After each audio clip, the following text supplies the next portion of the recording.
Fahameravatsika tsy rahavindray tsatra ity alarobia maraina fa fetiny volana May ity. Sotroan'Andriamanitra isika fa mbola afaka mandray ny teniny indray amin'izao maraina izao. Alohan'ny derantsika ny amin'ny mofinainan'io dia hivavaka-tsika. Ry Tompon'Andriamanitra mbola velom-pisaoranao zahay eny amin'ny tombo-taona izay omenao anay anio. Sotranao izay mihay ny ankohonana tsirairay avy ary mitantana anay mba hiafanay mitraka mandrakariva ny amin'ny adi-piainana tsirairay avy ny amin'ny fandriky satana ary ny ahafahanay mirosy amin'ny fanarahana anao. Andray ny teninao izay amin'ity maraina ity ka meteza ianao hiasa eo amin'ny ankohonana tsirairay avy. Anaran'i Jesosy, amen. Lohateny mofinainantsika androany dia manao hoe fahagagahana telo sosona. Ray amin'ny Exodosy 4:5-5 manao hoe ary ny zanak'Israely nihinana mana mandritra ny 900 taona mandra-pahatonga ny tany amin'izay tany misy monina.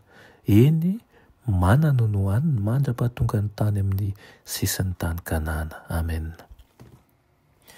Isan-kerinandro dia nahita maso fahagagahana telo sosona natao hitadidiana ny fahamasinana ny andro fitsaharana ny zanak'Israely. Ary nohony tamin'ny andro fahaenina dia nilatsaka avy sasaka ny mana. Ary nohony tamin'ny andro fahafito dia tsy nisy ny latsaka, ary izay nangonina tamin'io andro io dia tsy mba simba, fa izay nangonina tamin'ny andro hafa kosa simba.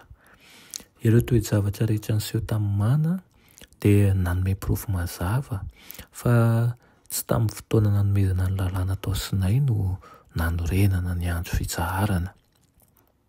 Araka ny heveran'ny maro azy, efa fanaon'ny zanak'Israely ny nitanjona an'io andro io talohany nahatongavany tao Sinay.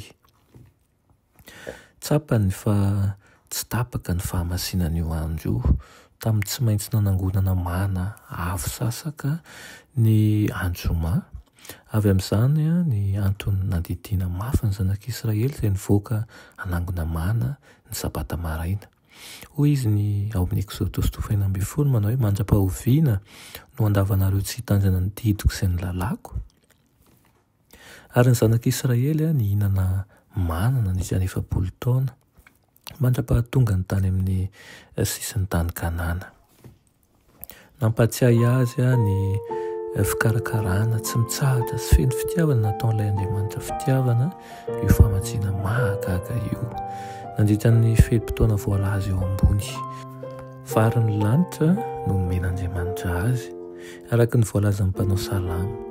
Fatany tamin'izany andro izany isan'andro fa miantoka izay nilainy tahaka ny tamin'ny tany amin'ny tany lona Kanana koa ny teny fikasan'Andriamanitra.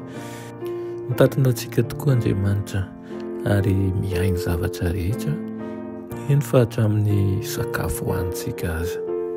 Ny fanontaniana mipetraka dia ny hoe ova isika matoky ny teniny, matoky ny didiny any vonona hanaraka azy.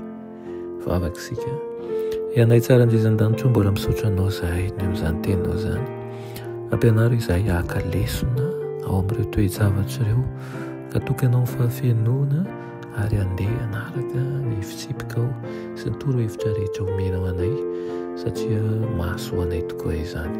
Anaran'i Jesosy, amen.